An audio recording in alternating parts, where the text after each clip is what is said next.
Hey folks, Dr. Mike here for the Making Progress channel. Video number 54, Conscientiousness is better.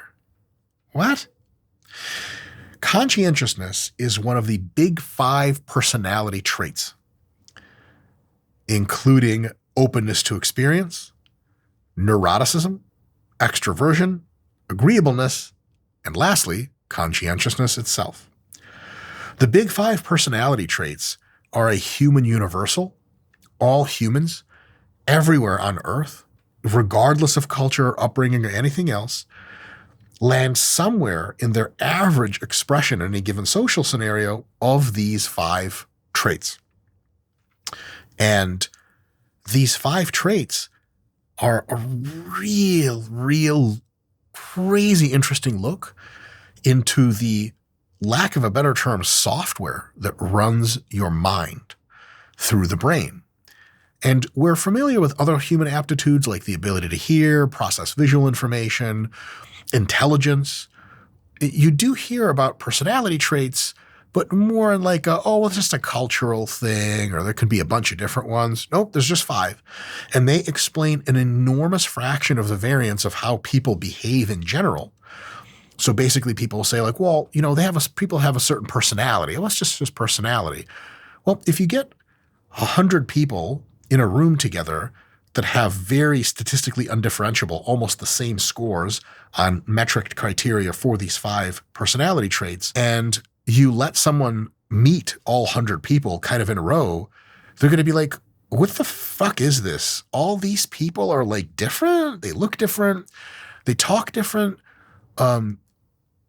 But they got to have a real similar vibe, really similar. And that's a huge part of personality.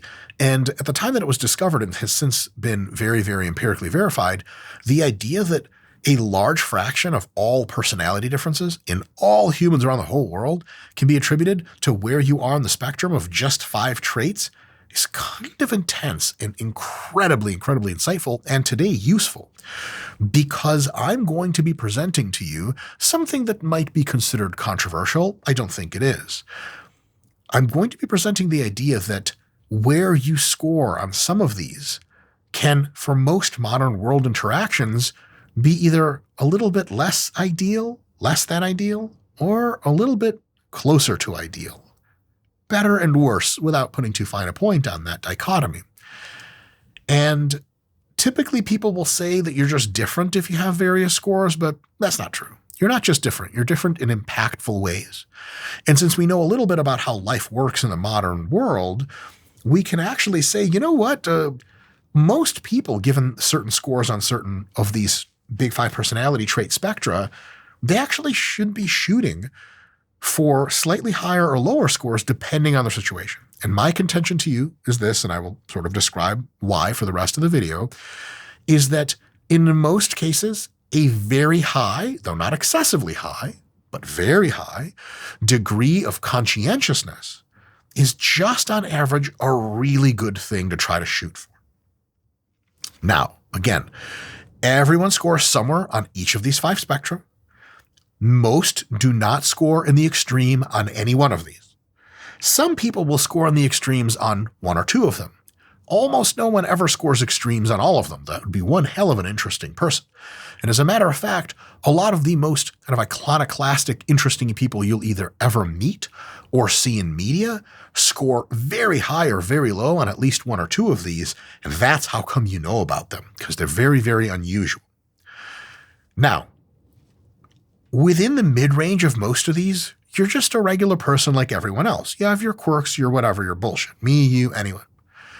But at the very extremes, bottom and top end of each one of these, there are things that are very bad that happen. Lots of downsides and sometimes upsides. But most of the upsides are found towards the end of the extremes, but not at the very ends, or not very close to the ends. So the extremes of being at the very low end or very high end on any one of these 5 metrics are generally not great. They come with usually net downsides. Let me give you some examples on each one of these, and then we'll focus on conscientiousness more specifically, because unlike some of these, conscientiousness turns out to get really, really good results for you as you scale higher and higher until it gives you some pretty bad results. But even those bad results, they're not like the worst thing in the world. Some of these scales, if you're really high or really low, are much worse. So, openness to experience. If you have extremely low openness to experience, you're a total shut-in. Forget social interaction. Forget any of that shit. You do the same shit you've always done, and that's just how it's going to be. So your probability of growing as an individual, of trying new things, going to new places, is essentially dead in the water. You're just never going to do it. Is it the worst thing in the world? Yeah, for social life and business and living like a human being, it's just often not ideal. Now, that's what you prefer, so in your head it feels good. Your external success is probably going to be severely limited. On the other end, a high openness to experience is generally considered culturally a good thing, but extremely high openness to experience are the kind of people that, like, they're at a party, maybe the wrong party in high school, and someone's like, heroin? And they're like, yeah, sure. Literally. It's crazy. I've been around a few people that have very high openness to experience, and you're like, hey, do you want to do this? It just doesn't really matter what this is. They're like, yeah, I'll try it. You're like, oh my God, you need like a fucking chaperone to follow you around the rest of your life and make sure you don't do really, really dumb stuff. So that's openness to experience. Next up is neuroticism. On extremely high neuroticism, you have people who need psychiatric high-dose medication to just not have completely crippling anxiety 100% of the time. Neuroticism, by the way, is generally kind of best seen as your concern for your safety at any one time. It's like turning the dial up and down on neuroticism turns the dial up and down on how concerned you feel. If I put a live, untrained tiger next to you, your neuroticism is going to go way the fuck up. If I give you like, well, I was going to say a ton of weed, but that makes some people anxious. If I give you like a fuckload of Xanax and then the tiger is actually a pet tiger that you can pet and he loves you and he cuddles with you, you go down to the lower end. So people on very high end of neuroticism, I mean, they're just non-functional. And it's a very terrible time in their own heads. It's just fear all the fucking time about everything and nothing. You just have fear all the time. It's called extreme anxiety. On the other hand, you could say, okay, zero neuroticism. Now, something closer to zero, and maybe I'll make a future video about this, is probably better than closer to 100% on the neuroticism scale. But if you get very close to zero, you're the kind of person that would just like pet the world's most poisonous snake and then die as it bites you. And you're never worried about it the entire time because you don't really have the capacity to worry. There are folks that do extremely dangerous things that have very low neuroticism, and a lot of them die all the time. High neurotic folks almost never do dangerous things because even sitting at home, they're really afraid of kind of everything. So definitely some extremes there that are not ideal. Next is extroversion. Now, it's called extroversion, but really it's a scale of introversion, extroversion. People are more likely to be introverted or extroverts. And on the bottom end of extroversion, which it means you're a like pure introvert, you have zero non-family social relations. You probably don't speak around your family either, hardly at all, unless mandated to. You unlikely have a wife. It's unlikely you have children. You have, by definition, zero non-family social relations. You don't have any friends. You have nothing.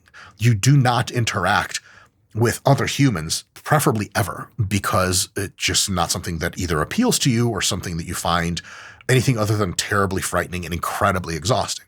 On the other hand, you have extreme extroversion, which, again, if you have to be extro versus introverted, there's not a right answer there, but a little bit higher in extroversion generally produces better outcomes in our current modern social milieu, so to speak. But at extreme levels of extroversion, you're basically just annoying as hell because you don't know when to shut the fuck up, me.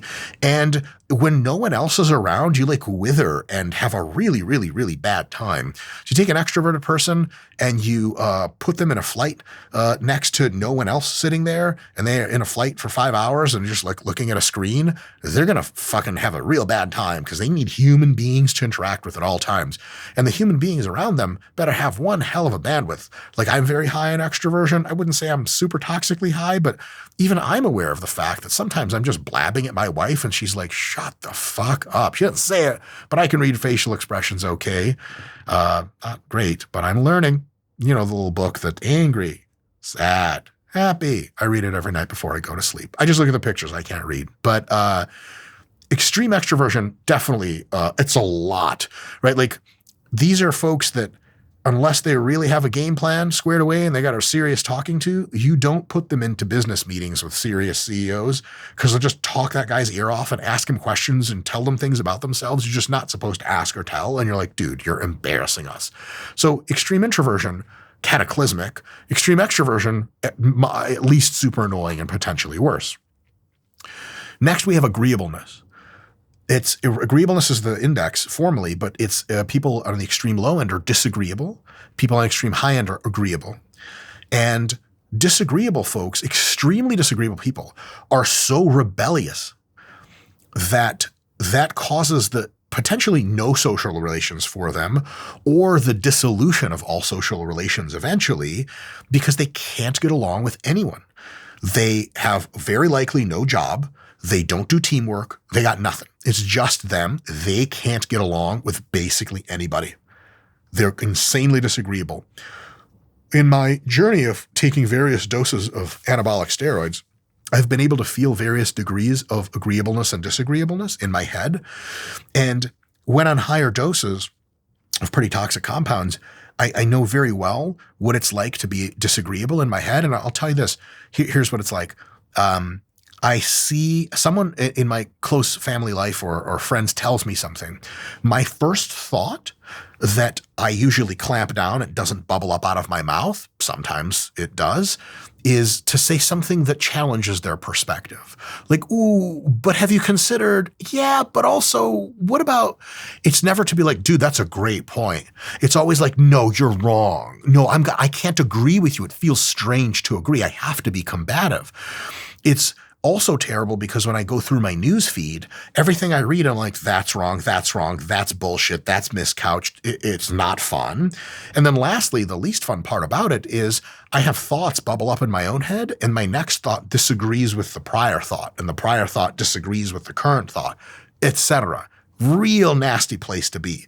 So extreme disagreeableness is a really, really bad thing to have as a human being in modern society. However, if you have extremely high agreeableness, it's generally considered a pretty good trait from people on the outside looking in, but not for all things and at all times. And unfortunately, highly disagreeable people can sometimes go along with anything, including like criminal activity someone else proposed.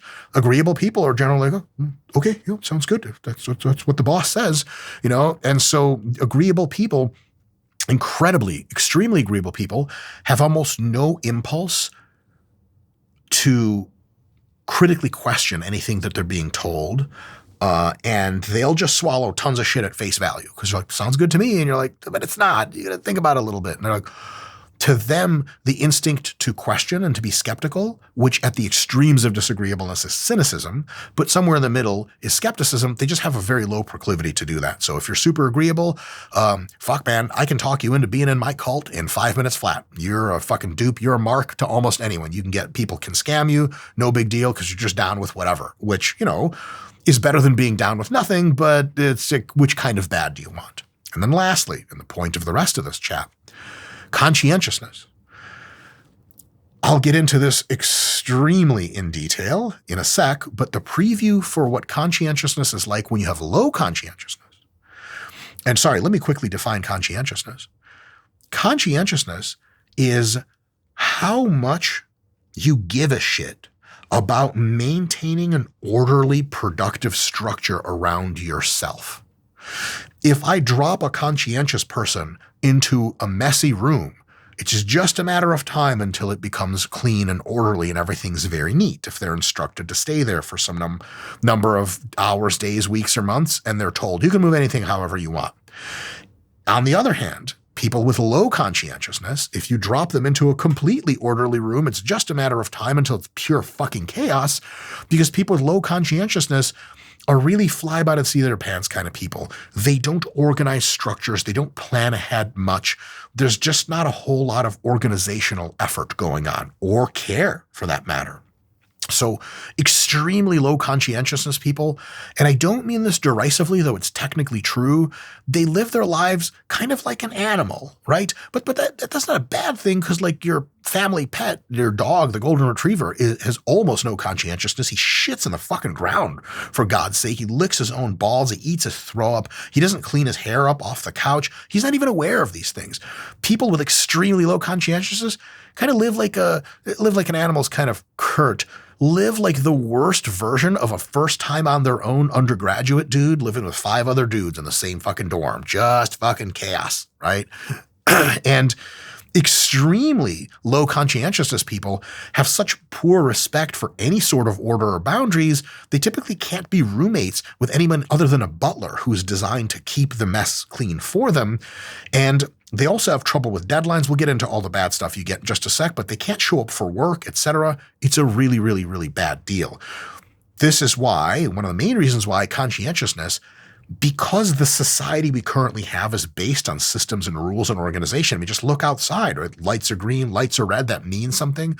Because we live in an ordered and structured world, man, low conscientiousness is kind of like a fucking square peg in a round hole for that. That's just the wrong answer. On the other hand, extreme conscientiousness, you would think like, dude, that's like a work machine. That's the ideal person. Close. I'll say this again later, but very high conscientiousness is very good. Excessively high conscientiousness is diagnosable as a literal obsessive compulsive personality disorder. That is the end of conscientiousness. That is conscientiousness unbounded, too extreme, too much of a good thing.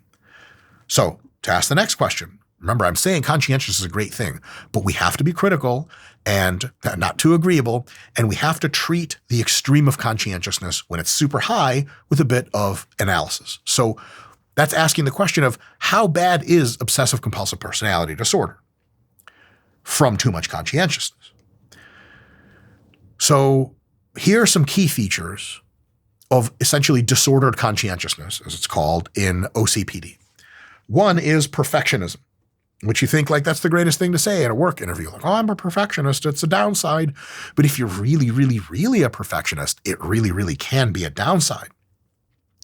You have an extreme need for things to be perfect.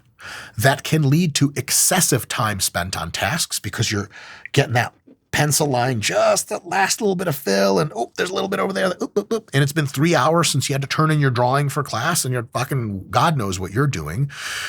You sometimes have difficulties in completing projects because how do you complete the perfect symphony without fucking with it a little bit more? And when your own personal standards aren't met, either for yourself or for other team members, it's insanely frustrating to you and it feels like everything is falling apart. Perfectionism is dope if you understand perfection as this thing to trend for, but you're good with settling for awesome. If you have obsessive compulsive personality disorder, you don't settle for anything other than perfect. And since you will never see perfect in real life, or almost ever, you're going to have a real rough time in your head and dealing with others. Another not so great symptom of OCPD is the rigidity. People with obsessive compulsive personality disorder have a strong adherence to rules, sometimes only for the sake of those rules. Like, if you go out in your car with a bunch of your friends, you're all young and great looking and everyone's having a great time, and you like it's 12 midnight, it's Saturday. You get to this like watering hole, like one of those filled in mines or something. Totally fine to swim in, super safe. And your friends are like pulling their clothes off, like, we're going skinny dipping, and they run in the water. They're like, come on. You might not do it because it's technically illegal to be naked in public. Now it's midnight and there's not a human being in sight. A cop would have to drive 20 minutes the fuck out of their way into nothing to see you. And he's not going to charge you with any crime. Cops are normal people. They're like, just put your clothes on. We're good. You will not do it because it's illegal. And you do not do illegal things because you are a person who does exactly and only the things that are supposed to be done. Period. That rigidity is wild. There are teachers that start their classrooms exactly on time every time, even if the last couple of people are just running in just at the bell. I've seen teachers close and lock their doors for the last 2 students that came in a fraction of a second too late. And just outside they sit the entire time. That's dope and all, like it's a cool story, but you don't want to be that person. Ain't nobody going to be your friend in the end. There's inflexibility in thinking and behavior. People with obsessive compulsive personality disorder are often not your best creative thinkers because they do this one straight line. If you're like, hey, have you considered doing it another way? They experience psychological discomfort at even the notion that they should do that.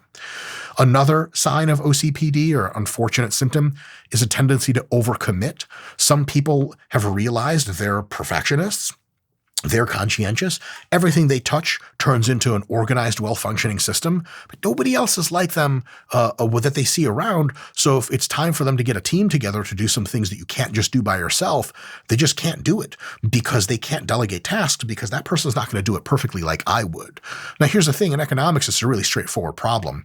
If your throughput is maxed out and you could potentially hire another person to get 75% of your throughput, summated, and you pay them 25%, that's 50% net profit. You'd have to be some kind of really wacky person to say no to that. That's how business works, by the way. Every single employee extra that General Motors employs gets the CEO literally paid less. Literally, there's just less money to go around. But the employees produce more value than they consume, so everyone gets wealthier. But not every employee is perfect. It's actually a completely technically true statement to say no employees are perfect. And if you are a person with OCPD and you're hiring a new person and they try out for a new role and they make even the slightest mistake, you're like, nope, he's gone. He's out. I'm just going to do this myself. The thing about doing shit yourself is it's got all that spirit energy of vibes like, oh, I'm self-made.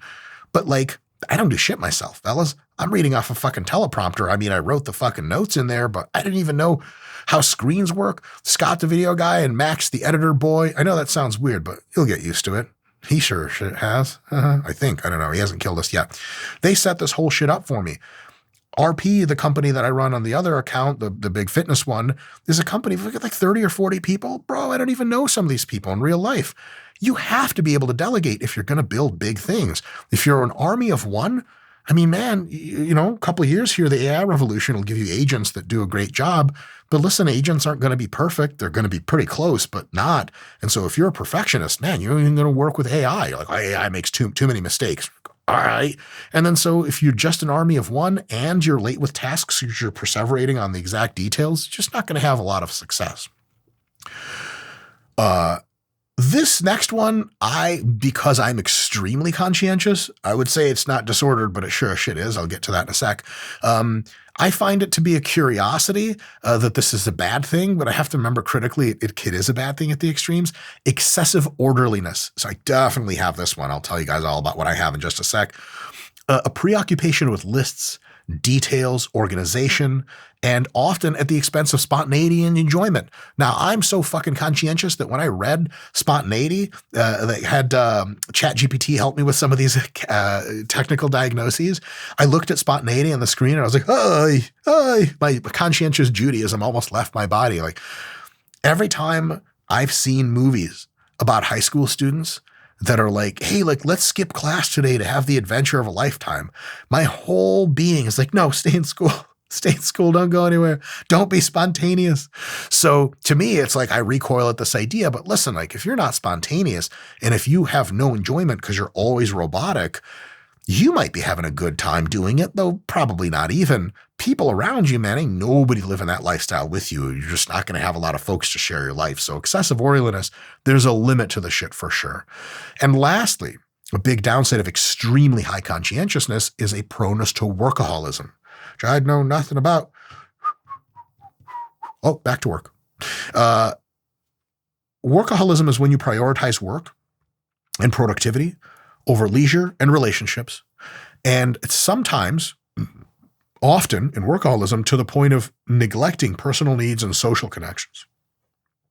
You have personal needs. Because you have extroversion and all these other things, you have to have social connections. And so me personally, I'm a curiosity where I'm very highly extroverted, but also highly conscientious. So typically I'm like, oh, I got to get all my work done and then I'll be good. And then I'm like, I finished my work and everyone else is asleep because it's midnight. I just worked all day. And I'm like, oh shit, that's right. But I still want to hang out with people. Nobody will wake up to hang out with me. And also it's bedtime. So I better go to bed. And then if you let one of these get super extreme, it hurts the others and you have other needs as a human. So notice the kind of texture of these downsides. Perfectionism, rigidity, overcommitment, excessive orderliness, workaholism, they're bad. But like, lowercase b bad. Because let me tell you now, and this is one of my sort of reasons why high conscientiousness is better than low, and you want yours on the high end, though not crazy extreme, let me tell you guys about what ChatGPT shot out about how bad having extremely low conscientiousness is. Now, a lot of, probably 90% of everything I ever say on this channel is my literal wording of the things that are in my head. And I do very little Googling or ChatGPTing to make most of these lectures. But for some of these more technical subjects that are a little bit a left field of my knowledge base that's super solid, I'll get ChatGPT in here to give me like lists of things, be like, tell me, 10 things or 5 things, the most common downsides of extremely low conscientiousness. And remember, ChatGPT is very objective, but is probably objectively center-left biased. So like it'll admit to left-wing stuff. They're like, yeah, it's probably true, though if you ask it to be red teamy about it, it'll give good red team. Extreme right-wing stuff, it generally poo-poos more than extreme left-wing stuff. So take it from me, the following negatives of conscientiousness. And conscientiousness is a very sort of right-wing value, like orderliness, puritanical even. ChatGPT said these things. So you can imagine if it passed through its filters, this is some real ass shit. This isn't some kind of like church bot or something. No offense, religious folks. That's like, I want to be proper. And there's extremely low conscientiousness is hell. And you go to hell and you're the devil. And extremely high is an angel. Nah, this ain't it. So this is from the other perspective. And if it's so extreme from the perspective of trying to minimize how bad low conscientiousness is, which ideological positions on the extreme left tend to do, then you can imagine how, in objective reality, how really unfortunate the problem of low conscientiousness is. So some characteristics of people with extremely low conscientiousness include chronic disorganization. So difficulty maintaining an organized environment, room, car, desk at office, computer, everything, leading to clutter, lost items, and a chaotic living or working space. Not only is that bad for you and your productivity and bad for you or your own sanity, it's bad for other people. And so it's a social cost as well as a personal cost. And remember something really important. People with low conscientiousness still 9 times out of 10 prefer to exist in orderly environments. It's not that they like total chaos around them. It's that they produce total chaos around them and aren't prone to making things more orderly around them. So if there's very few people, maybe none, with extremely low conscientiousness that you would buy a hotel room for in a fancy hotel, and they walk in, the couch is upside down, the pillows are strewn everywhere, there's fucking popcorn from the other people, the TV has a crack in it, and you're like, ta-da, your perfect room. And they're like, oh, my dream room. No, they're going to be like, this shit is all fucked up. What the hell? And if you give them a room that's evident of extremely high conscientiousness, which is to say every well-managed hotel room, super clean, sheets all tucked in, they're going to like that sort of thing. And then they're going to destroy it quite quickly and not make it better again. Bad deal. Chronic disorganization. Think of all of the benefits of being organized that you were ever taught in school and so on and so forth. Upside down that shit. Real bad news. Another one. Trust me, this gets worse. Extremely low conscientiousness leads to poor time management. Struggling to manage time effectively in every conceivable way. This results often in missed deadlines, last-minute rushes, and chronic lateness. Let me tell you something about chronic lateness. In school, they poo-poo it and they tell you bad, don't do it. And you're like, oh, school sucks. I get it. When you grow up and you go to a big boy company and get a real job, if you're late more than a few times, you're fucking done. Unless you're some kind of megalith systems builder that just gets put on their own timetable and go, well, you're a fucking genius, and here's $3 million a year for you to just come up with content or systems and I guess do it more this year than next year, but take up to 3 years. It's highly unlikely you're going to be in that situation. And so if you're chronically late to stuff, you become one of the worst possible things for any other human being in your work circle to diagnose you as. Not dependable. The core value of a worker to a corporation, to a boss, to coworkers, to anyone is dependability. You don't have to be a megalith earth mover and just write one app a day to be gainfully employed for lots of money. Whatever capabilities or capacities you do have, I have to understand that I can rely on you to deliver at a certain time, at a certain level of quality. And if you have extremely low conscientiousness, you don't do timelines and you do not do high quality. That makes you profoundly unemployable. And that's bad news because jobs are how you make money and afford food and all that other stuff. People with low conscientiousness also often have a lack of follow-through. They start some tasks and projects, often quite a few of them, but they rarely complete them, and there's a backlog of unfinished work, unfulfilled commitments. Again, I don't know where in life that's a good thing. It makes for like a funny character in an 1880s, like a Sherlock Holmes type of thing. Like, oh, he's so disorganized. He never follows through. It's adorable. I love him for it. It's nice, but in real life, it doesn't fuck all that well. People who are very low in conscientiousness have often very high impulsivity. So just make really hasty decisions without considering much or any long-term consequences, YOLO type of shit.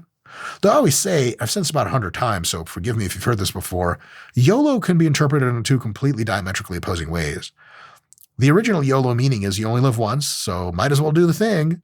But the other one is you only live once. You got to get things right, goddammit. So high conscientiousness people look at YOLO and be like, you're right. I only have one shot at this. Let's make it great. Low conscientious people look at YOLO and they're like, let's do it. Whatever it is, I'm doing it. I don't give a shit.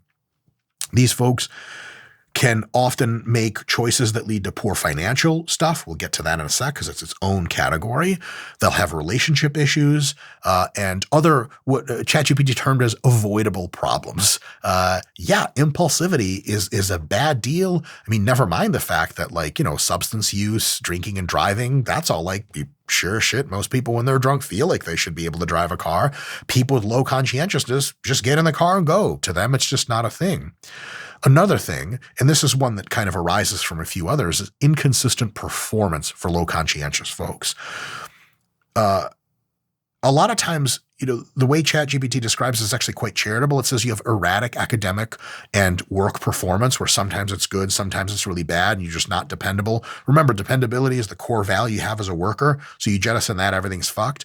But to be completely honest with you guys, if you're really low in conscientiousness, you generally don't even have the drive to ever make high performances happen. So yeah, you'll have really stochastic performance that'll flip up and down from usually not that great to just didn't show up. It's unlikely that someone with low conscientiousness is sometimes an Olympic gold medalist level of performance and sometimes the worst that's ever done at that sport. Very, very unlikely. Of course, maybe not of course. Another problem with low conscientiousness is it leads to frequent mistakes. You could think of conscientiousness this isn't very explanatory, but it's a fun heuristic, degree of giving a shit. And if your degree of giving a shit is basically zero, you're going to make a lot of mistakes doing anything because you just don't have attention to detail, and you just cause havoc anytime people think you're dependable because you just make tons of mistakes all the time. Think about a job in which making tons of mistakes all the time, intractably so, like you're not going to get much better over time, is a good thing, an acceptable thing. I don't know, Scott's video guy, you got anything like that? Do you know any jobs you could just make crap loads of mistakes and no one cares? Work for the union. I knew you were going to say that. Get a union job. It's great. You could do fuck all. Hey, at the union, none of this even matters, right? Because you're not even evaluated on your own performance. Union people, I'm sort of half kidding. Next, this is a really, really big one. Financial instability, a predictable effect of low conscientiousness. Folks with extremely low conscientiousness have difficulty managing finances. For example, budgeting, forget saving, paying bills on time is tough. This can lead to debt, credit card debt, really bad credit, all kinds of financial stress. A really good children's story illustrating conscientiousness extremes is I think it's called The Grasshopper and the Ant or whatever. And the ant sort of stores and saves and scripts for winter, and the grasshopper's just living his best life every day during the summer. Winter comes along, the grasshopper's like, hey, can I stay with you? I ran out of food and it's really cold outside. And the ants, like, of course, come in, which is quite nice. But that ability to look forward and go, okay, I'm making a certain amount of money now. I better not spend all of it. I better save a bunch so that if I ever get in trouble later, I have money. That whole thought process is a near literal illustration of the personality trait of conscientiousness. Like, that's just like, if you see someone at a party being like, well, you're like, extroversion. That's literally it right there. What I just said about finances, that thought pattern of, oh, I really should save for the future and really need to be concerned with how much am I spending? How much am I taking in? That's conscientiousness. And if you have very low conscientiousness, a lot of this, and this is probably crazy for some of you guys to hear, a lot of these concerns of how much money am I taking in? How much am I spending? Am I saving? For extremely low conscientiousness people, they actually just don't enter the mind frame at all or hardly ever. Can you imagine that shit? It's not like they're like, oh man, I really got to get my finances cleaned up, but fuck it. That thought might never even enter. It's like, what? I got to care about stuff? Ugh. I don't know. It just doesn't feel right.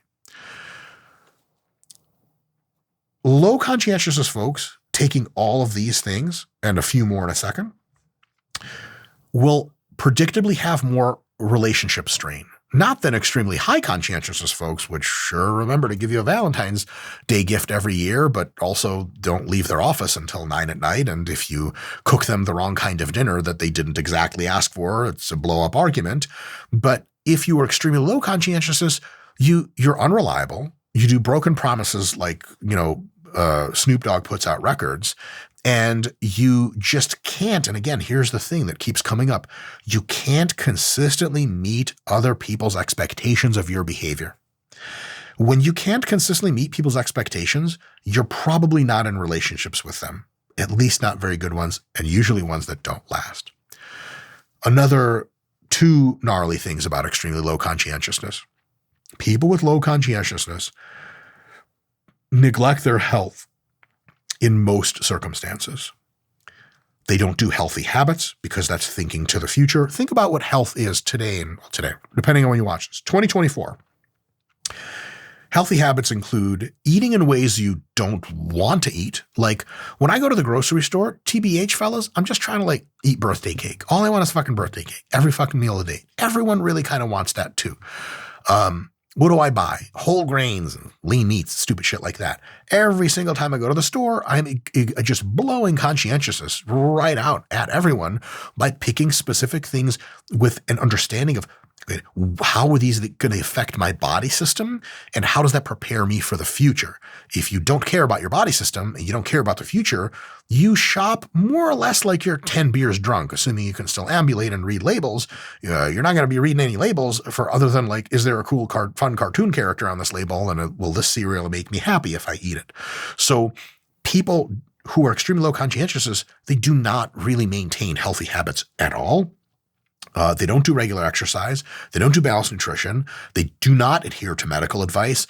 Low conscientious people, they're dying of high blood pressure. The doc gives them a mega dose of blood pressure pills to take every day. They don't take their pills. By the way, this is a thing all around the world. A certain fraction of people just will not dependably take medicine that you give them, even though they know it's good for them.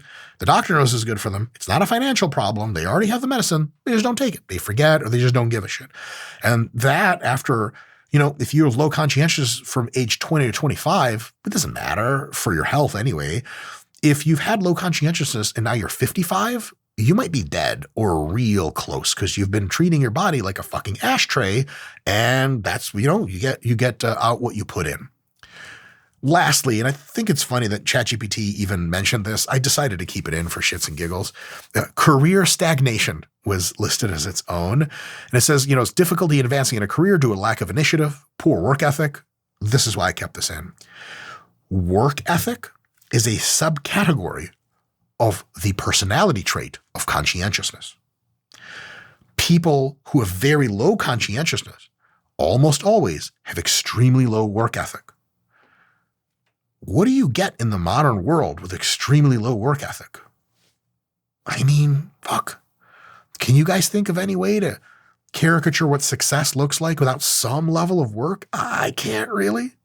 And so if you have someone with poor work ethic and the jobs they're looking at, high level jobs, have you be such a conscientious person that you have to coordinate others, you're done. You don't have a career when you have low conscientiousness. You probably just go from job to job to job, failing at every job, and then maybe looking for a new job. Who the hell knows? It's a big deal. Now, these are all sort of descriptive, but we have a little bit better than descriptive. We have meta-analytical data about the impact of conscientiousness on several metrics of success. One of the most important, and the one I'll be talking about, is wealth. And here's the thing. Now, this is crazy. You will not hear this talked about much. Why don't you hear it talked about much? The people in the psychological community that know these things are usually one of two things: uninterested in controversy, being around them, which most people are not, or two, left of center politically, so they tend to just shut the fuck up about things that are not politically correct to their own, dare I say, religion. And so they're just kind of hush-hush the stuff. They don't try to actively suppress it, really, but they're kind of just like, well, I'm not going to say anything about this. And the people on the right wing who would love to ramble on YouTube about how this is a big deal, generally aren't data-driven, scientifically minded people. They're more often moralistic or religious, and they have a somewhat understandably jaded view of science because a lot of social science has just been poisoned with leftist orthodoxy for 2 generations at this point. So very few people come out and say this. Your boy will be on that shit, no problem. Take the controversy right in the comments section. Low conscientiousness predicts continual poverty. So if a person has chronically low conscientiousness, that predicts their probability of continually being poor in whatever society they find themselves relative to other people, more than their intelligence, as measured by intelligence tests to give them an IQ, an intelligence quotient. So I'll say this again. Being of low conscientiousness predicts you're going to be poor more than being dumb. You hear a lot of stuff about why some people are, super rich and some people are super poor. You don't really hear conscientiousness much because it sounds almost pedantic. Well, of course conscientiousness matters, but that's just, I don't know, doesn't everyone have some of that? And can that really be a big factor? But everyone sort of intuitively understands, if you're not very intelligent, it's going to be really hard to make a lot of money. If you're really, really unintelligent, it's going to be hard to do anything super productive that other people find valuable enough to pay you lots of money. And you might have trouble kind of subsisting, right? There's a reason that our dog can't have a real job. She's straight up too dumb for it. Old English bulldogs. There's not a lot going on up there. But you, a lot of times, would never think if you're low conscientiousness, and I'll say this, and I do mean it, it almost doesn't matter how smart you are. If you have very low conscientiousness, you don't produce anything. Oh, you're smart. People talk to you, meet you at across the bar at a diner, or talk with you for 5 minutes. You're like, yeah, this guy's sharp as fuck. And they're like, do you want a job at my firm? The guy's like, sure. He never calls you back. And you're like, right. Okay. Got it. Or they call you back, they go for the interview, they show up unkempt, they don't even know what job they're interviewing, the whole thing. So conscientiousness is really, really intense. And here's the thing. Why did I compare it to IQ? It is more important for wealth generation than IQ because a well-measured IQ, decoupled from extreme social factors like you didn't have enough food, you don't go to school at all, or you happen to be the child of a literal billionaire who gives you a job that if you just don't fuck it up too bad, you just make $3 million every year until the day you die. Outside of intense social perverse factors, a well-measured IQ is the single best predictor of income that we have after conscientiousness. That's a big deal. In other words, outside of severe mental impairment or disorder, conscientiousness is probably the biggest causative factor of income, wealth, and poverty. That's a huge deal. We could look at this from 50 different perspectives, one of which is if you want to improve your own success in the world, starting with wealth and career, trying to enhance your own conscientiousness might be a really, really, really good idea. So, before we get to that, it is worth mentioning neither extreme is good. You do not want to become an insane workaholic, and you don't want to become a person who is such low conscientiousness they never show up for work. But which side of the spectrum do you think it's more valuable for you to try to aim for in our modern world? Let's split it up into percentiles. 0 percentile, the 0th percentile of conscientiousness, you have no conscientiousness, the most low conscientious person of all time. 25th percentile is you have higher conscientiousness than a quarter of the people you'll ever meet, but 3/4 of the people you ever meet have higher than yours, so you're on the bottom quartile. Then we have the 50% line, which is average conscientiousness, the 75th percent where you're well above average, and then the 100th percent where you're insane and a workaholic and never speak to humans because you're busy building something super special and you don't know what it is. Where there would you want to be? Just throw a fucking dart at it if you were building a human.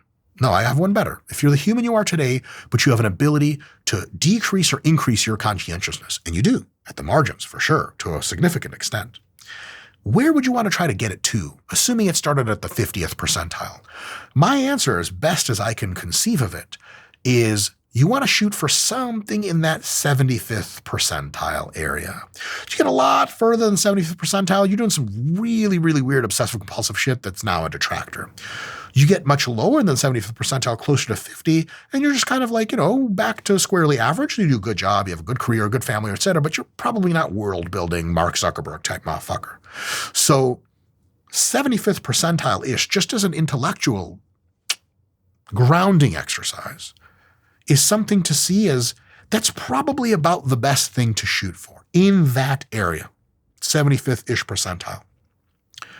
In other words, out of any 4 people that are ever randomly plucked from a crowd and you're one of them, you're going to be either the most conscientious or, in unusual cases, kind of tied for the most or second most conscientious. But you'll never, almost ever, find yourself in a place where you're the least conscientious person, unless it was a really non-random sample, I guess with 4 picks at a time. It could be, maybe it's you and 3 VPs at Google, and you're like, I'm the least conscientious person here. But goddamn, am I in good company, right? So substantially above average, but not deleteriously extreme conscientiousness is probably an objectively good thing to aim for exuding on average, because it's going to bring you the most success in almost every endeavor that you'll ever try. This can empower you dramatically for success in nearly every venture. So let's get to, I think, the last part of this talk. Yeah. How can you change your conscientiousness and hopefully improve it? And if it's already excessively high, we'll talk about reducing it at some other point. I do have some things to say about that. So first, genetics will get you something like 50% of the way there. No joke. Conscientiousness and all of the big 5 personality traits are extremely heritable. That doesn't mean it's 100%, so don't get it twisted. And you don't have full control over the other 50%. But plus or minus 15 to 30% in either direction, you do have some control over in the long term based on how you approach your life and the habits that you're building, because habits are huge. You build certain habits that are contrary to your internal genetic nature, and you can have those experiences and behaviors of those habits kind of run roughshod over your internal nature, because habit is an incredibly powerful tool that just keeps your brain kind of doing the same thing. For example, how many of you guys have the kind of nature that makes you love brushing your teeth every fucking morning, every night? Is there anyone out there that really, unless you're, been a couple days on a camping trip and you're like, my mouth feels disgusting, then you really want to brush your teeth. But all the time, I don't know who the fuck likes to brush your teeth. However, most people have made it habitual, so almost nobody struggles with it. Almost everyone brushes their teeth at least semi-regularly. You can do that with elements of conscientiousness in your own life and thus substantially boost your expression of conscientiousness, even though genetically you may not have had like the lottery winning ticket or whatever. So it's just a thing to know that genetics is like 50%. But what you do with yourself, especially over months and years of focused effort, can meaningfully alter it. Let's take an optimistic look. Fuck that. Let's take an average look. If it's 15 to 30, so we're somewhere in that sort of 20-ish, 22.5-ish range, if you have average conscientiousness and years into really recognizing the importance of working on yours, you might be close to that 75th percentile. That's such a difference in terms of what you're outputting all the time. It's worth it. And that takes us to point number 2. How many points do I have here? 3 and 3 points. Okay, sweet. So kind of the 3 recommendations of how you can change your conscientiousness. So the first is just the recognition that genetics are the big starting point. 50% of the variance roughly explained by them. Some studies less and some studies more. If you're a young person, the variance isn't as high. The older you get, the more your genes end up building the brain they were supposed to anyway, and the more genetically expressive you are of your original stuff. So it gets closer and probably a little bit above 50% when you're in your 40s, 50s, 60s. That's a trippy thing about behavioral genetics is people are sort of destined to become what they're going to become, and then the environment kind of overlays and alters that at the margins.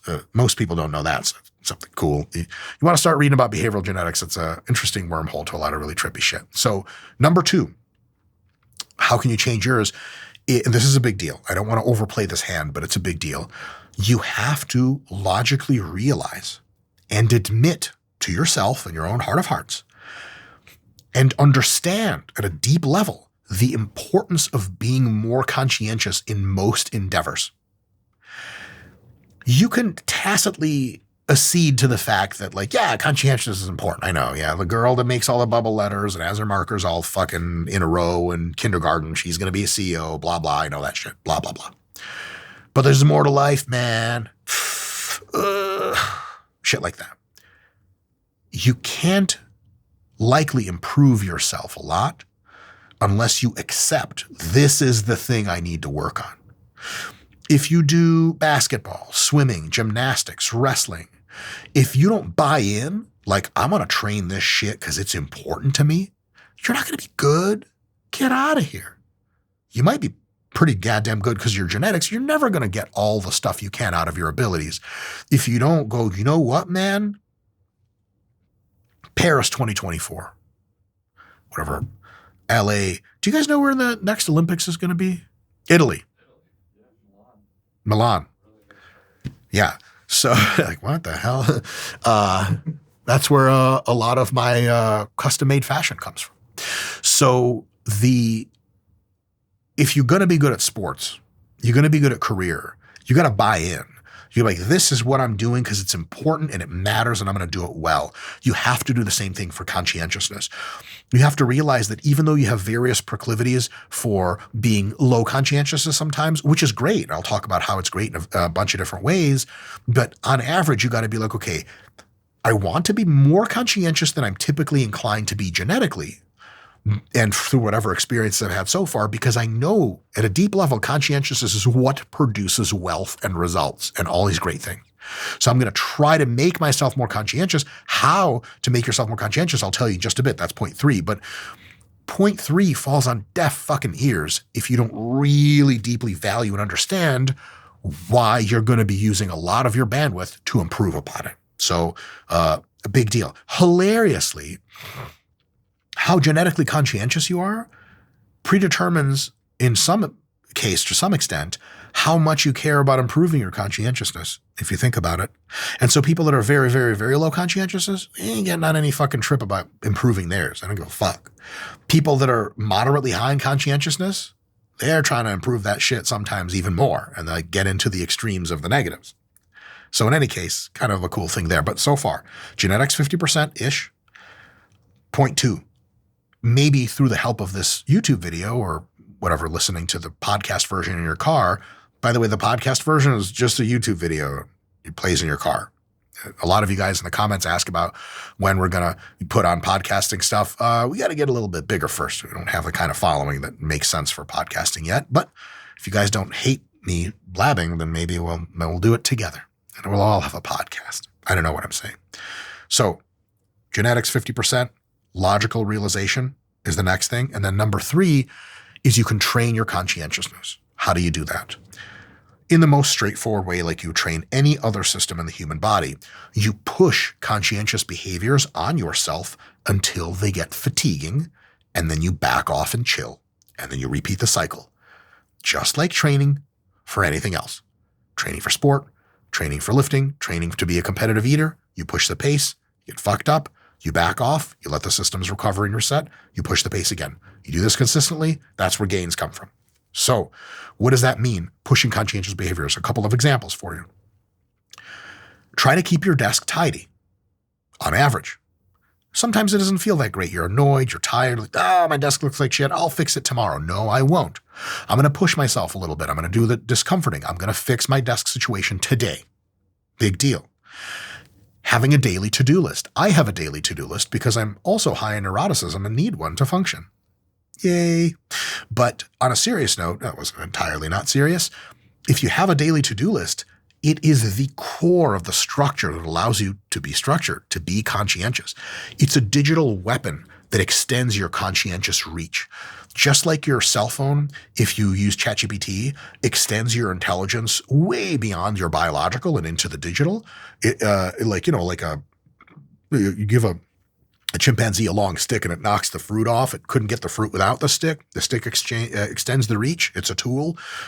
Same idea with your intelligence through GPTs and Google and stuff. Your phone's notepad or daily planner app, there's like about 100 million of those for free. I don't use any. I just use my notepad on the iPhone. And that digital tool extends the reach of your conscientiousness expression to a degree that's unfathomable.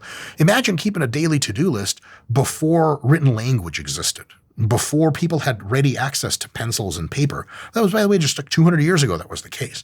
So predictably, people did not express as much conscientiousness back then as they physically couldn't. I'm all smart and whatever, all IQ Mensa and shit, but if you put me in a fucking place all by myself with nothing to write anything down, I'm fucking kind of useless, way more useless than average, and I'm pretty fucking useless on average.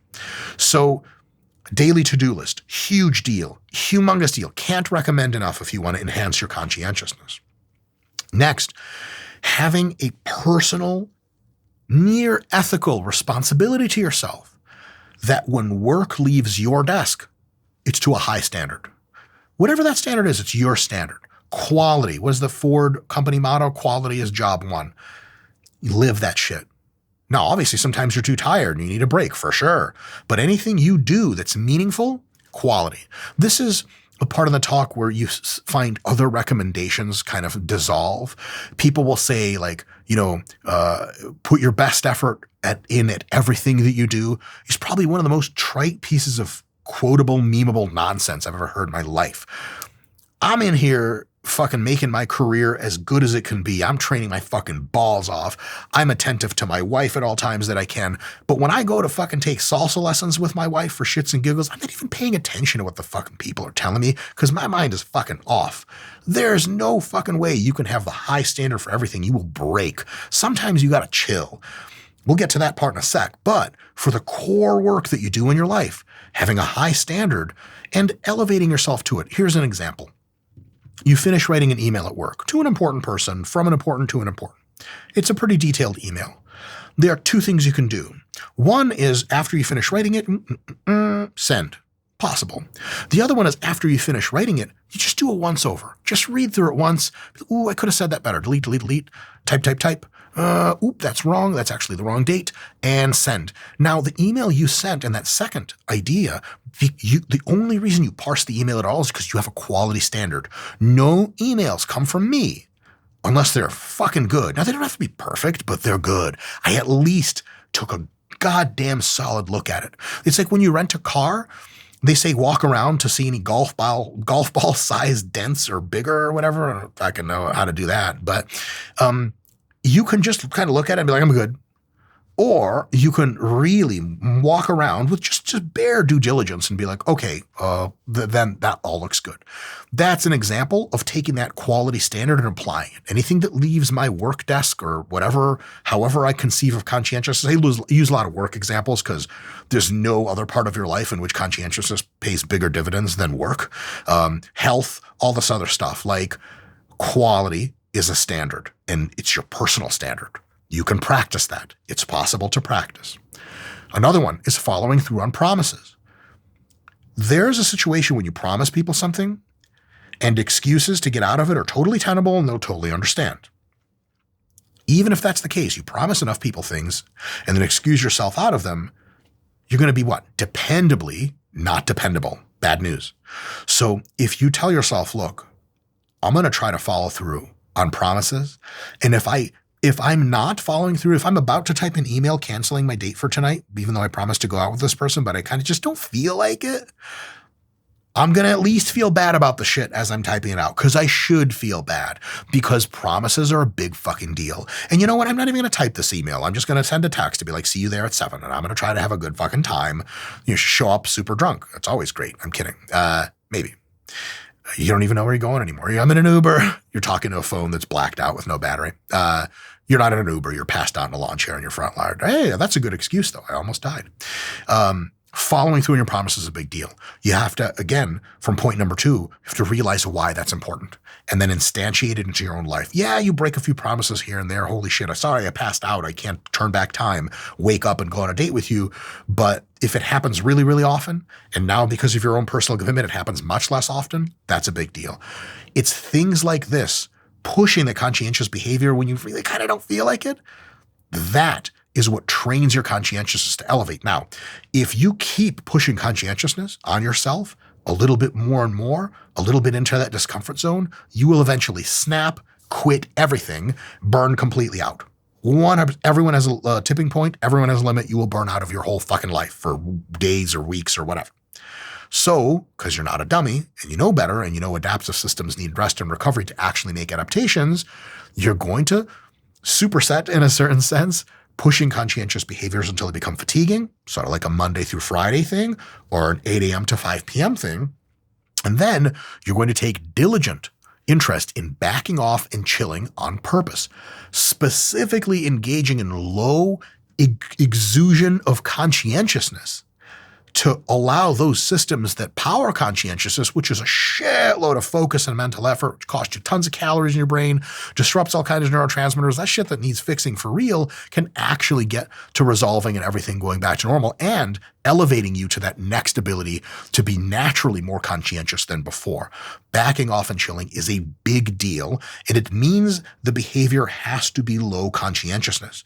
Because if you're like, oh, I will chill by assembling a crossword puzzle, or sorry, assembling one of those puzzles that has 3,000 pieces. I'm going to look at every piece, uncatalogued. Oh, this one's the mountain piece. It's got green in it. Sky piece, blue in it. It's going to go on a separate pile. If that's your idea of chilling, you're not actually chilling. You're just flexing conscientiousness again. Now, if that's your vibe and that's what you like to do, dope. But if you're really, really pushing your conscientiousness at school, at work, wherever, you're going to feel the need to just be like, fuck it all. I'm so goddamn tired of this. Good. Take that opportunity to chill until you're refreshed and you can come back and push again. Quick sort of personal example for you guys, not that anyone gives a shit. Feel free to fast forward however long it's blah, blah, blah, blah, blah, blah. My wife and I are absolutely, and we've had discussions about this more recently, we are definitely in a disordered state of conscientiousness. My wife is profoundly Asian, and that should tell you everything you need to know about that. It's a joke, sort of. My wife finished her medical education, and it turns out we were making like $2 quadrillion at RP, and we have this whole big ass house and just nothing to do in it. So she was kind of feeling a bit burnt out after all the schooling and medical education. She was like, fuck it. Why shouldn't I be a rich housewife? And I was like, that sounds fucking sweet to me. She tried for 2 days and then had a near panic attack in front of me because she had no meaningful work to do and no systems to build. What kind of crazy ass person does that? You guys ever seen that rich housewives? Some woman just starts crying because she has no work to do. That's nonsense. That's a disordered degree of conscientiousness for sure. And so TLDR, she's not real good at chilling out. So I'll fast forward in a little bit as to what her and I do to do this. And for me personally, I had such terrible attention deficit, not terrible in an emotional sense, although I didn't have a good time doing it, such extreme attention deficit disorder when I was younger that I couldn't actually be conscientious, because conscientiousness, as you may have noted, is an attempt to organize the world around you in a series of logical steps and execute them. If you can't focus enough to do that, you're not doing it. So you can have a desire to be conscientious, which I seemingly always had, but I wasn't able to flex on that desire. And that inability to be conscientious. Like I remember my sister and she was a little bit older than me and did not have ADD. We would get a chocolate candy from my parents, or 2 chocolate candies. This happened a few times, really cinched in my memory. I would just eat both of them right away because I had low conscientiousness and just fucking did it. It was gone. And I remember my sister would slowly eat the first one. And I was like, oh my God, she's getting so much pleasure out of that. She would keep the second one for later. And I was like awestruck. I was like 4. I was like, oh my God, she has a superpower. How can she do this? This is insane. And it ripped the life out of me to not be able to do anything remotely like that myself. I always looked up to conscientious people. I always worshiped them. And as soon as my brain let me do this, which I kind of a sputtering start, 9th grade, I got medication for attention deficit disorder, which kiboshed it for a few years. Then the medication started having way more side effects than positive effects. I had to like quit school. I failed out of college, but then my brain got a little bit more normal over about a year after that, lots of meditation and training. And then I started becoming more normal in attention span and through grad school and everything. So I had kind of a double pump. But the summary of that situation is as soon as my brain let me, I started diligently working and I haven't stopped since. And as I become older and better at my craft, my ability to diligently work steadily improves because I'm always training my conscientiousness. Why wouldn't I, like the psychotic idiot that I am? And so I'm just more and more prone to just like my ideal day is I wake up, I don't see the sun, I take my breakfast with me to my basement office. I only do office work, organizing perfect systems and structures for as long as I can't see. And then I go upstairs, I watch one Batman Beyond rerun cartoon, and I pass the fuck out. That's my eyes. Just does not get better than that in my mind. And so that's kind of fucked up. And so that whole thing of chilling out, my wife and I are no good at that at all. And it's cool if you have a partner that compliments you, that you tend to overwork, but they're like, come on, let's go out.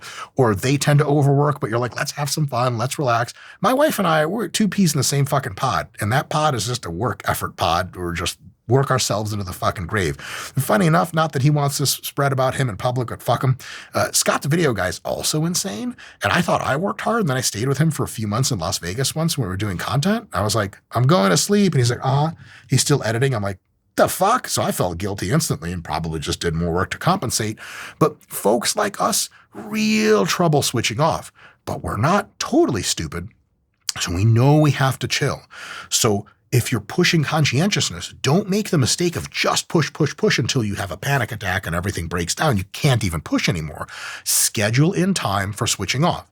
So my wife and I, as an example, need to be extra cautious about chilling because we don't want to burn out. It's insane fear of ours to burn out because work is the thing we like doing the most in this world. If we burn out on the thing we like doing the most, what the fuck are we supposed to do after that? Like breaking your favorite tool in your toolbox. That's crazy. So as an example of the many ways in which we manage this, because it just does not really come instinctively, on weekends, mostly, we plan to do almost nothing. And I do mean plan because we're very conscientious.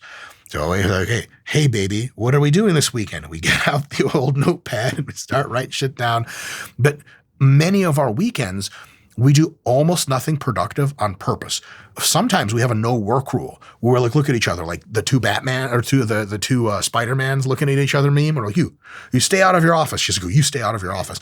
And like, I'll wake up Saturday morning and I like start moving towards the basement. She's like, are you going to go work? And I'm like, I just have to reply one email. Engineering just needs me for one email. I swear to God, I'll be back up in 15 minutes. In an hour and a half, I come back up and she's already in her office. And I'm like, hey, and she's like, don't you tell me I can't work. You worked. And I'm like, we just cry and hug each other. We don't really cry or hug each other. Haven't gotten laid in years. What?